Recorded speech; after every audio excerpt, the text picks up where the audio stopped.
Hello, my name's Tim Harness and I've recently been on holiday to the green north end of Tenerife. I'd like to share with you some of the lovely places that I visited. It's January, it's cold and damp in Twickenham, so we packed our bags and flew off on EasyJet to Tenerife. Tenerife is the largest of the Canary Islands, which lie in the Atlantic Ocean off the coast of Morocco, about 4 hours flying time from Gatwick Airport. We picked up a rental car at the airport and drove round the motorway to Puerto de la Cruz in the north, where we were going to stay for the next week. Puerto de la Cruz was founded in the early 16th century by the Spanish settlers, who used its harbour for exporting their wine. Today it is full of holiday flats and hotels to deal with the mass tourism which goes there every year.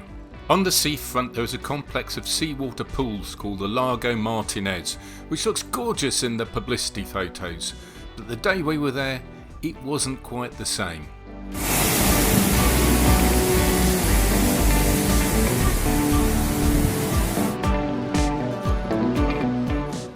The Jardin Botanico was founded in 1788 on the orders of King Carlos. It provided a place to cultivate tropical plants from all over its colonies. Today it's just simply a gorgeous place to wander around and admire the beautiful trees and flowers.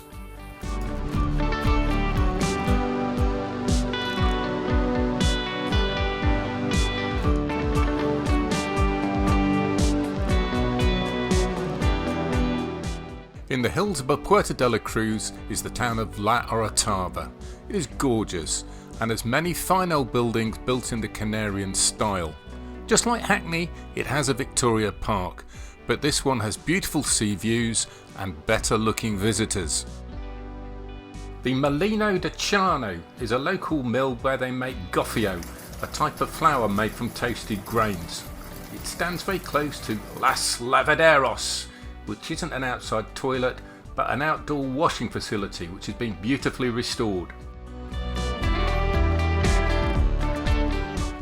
In the middle of Tenerife is Mount Teide, which is 3,700 metres tall, the highest mountain in Spain.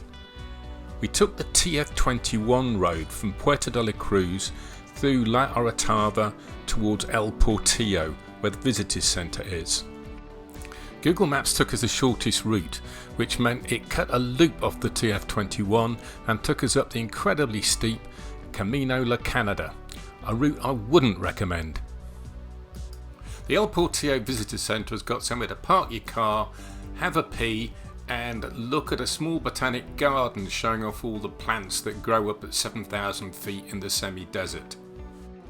A few more miles down the road the landscape looked just like Mars. I half expected to see Matt Damon looking up at the sky, waiting for a rocket to come and rescue him. Teide sits inside the caldera of a vast collapsed volcano. The rim of the caldera can be seen in the distance as a row of mountains.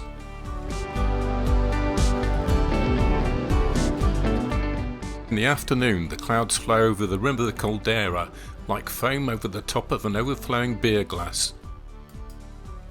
We drove past the Teide Astronomical Observatory, glowing white in the sun.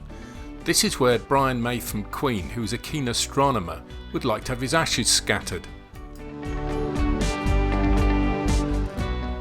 Lura Park is the most advertised attraction in Tenerife. It appeared to be advertised on practically every bus and litter bin. TripAdvisor rates it as the top thing to see in Puerto de la Cruz, so we walked there to see what it was like. It certainly lived up to its reputation, and we spent 6 hours there looking at all the animals, birds, reptiles and fish. The grounds are beautifully landscaped and there are plenty of places to eat.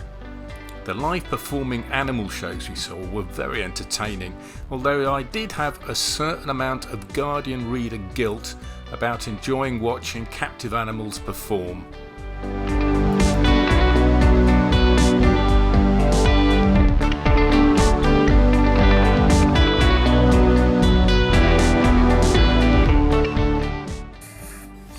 Lura Park started off as a parrot zoo and there were hundreds of different types of parrots. We particularly enjoyed the aviary, which is like a bit of jungle that's covered over in a cage.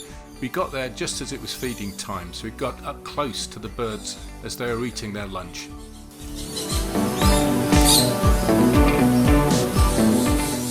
I could smell the penguin world before I even went into it. It's a bit like a copy of the Antarctic environment, with several species of penguins standing on ice, swimming in the tank, and standing around with real snow coming down from the ceiling. It's really quite an amazing environment in there. I always enjoy the aquariums because the fish are always moving around and doing something. Unlike the mammals, who usually can't be arsed and are just lying around in the sunshine. These garden eels live in burrows on the sea floor and poke their heads up while most of their body remains hidden. Colonies can grow up to as much as an acre in surface area. We finished off the day by eating deep fried churros with hot chocolate, which is 100% unhealthy and 100% delicious. North of Tenerife is very green and mountainous, so we put on our boots and drove up to Adela Park Visitors Centre near La Laguna. The forest is called Lorri Silver, a mixture of broad-leaved evergreens and tree-sized heather that is now only found in Madeira, Tenerife and the Azores. The views from the lookout points were amazing. At Zapata we could see La Laguna in the distance and the sea on both sides of the island. A short drive down more windy roads took us to Punta del Hidalgo on the coast, which is famous for its wacky lighthouse. There are also some excellent cafes on the seafront where you can get delicious beer and sardines, perfect in the sunshine. Santa Cruz is the capital of Tenerife and the biggest city in the Canaries. We travelled there by the local bus, which was late and overcrowded, but at least it was fast around the motorway. On the seafront is the Adan Martin Auditorium, home of the Tenerife Symphony Orchestra. It appears that the architect was inspired by Brad Pitt's helmet in Troy.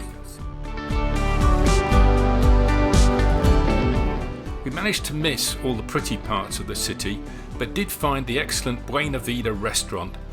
I selected a dish called Iberian Secret, which is a cut of meat described in Wikipedia as a pig's armpit.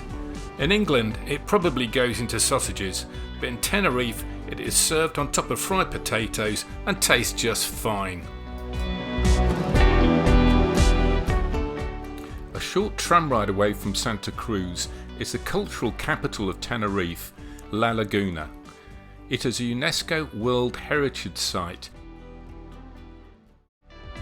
The city centre is laid out in a grid pattern and has a great collection of colourful 16th and 17th century buildings. Half an hour down the highway to the west of Puerto de la Cruz is Garachico. It is a small but picturesque town that was founded in 1496 and was once the biggest port in Tenerife, where its Malvasia wine was exported from. On May the 5th, 1705, a volcanic eruption destroyed the port and it lost its wine trade. But it is still a pretty little town well worth visiting, with an interesting seafront and central square. But get there early before all the coachloads of visitors arrive.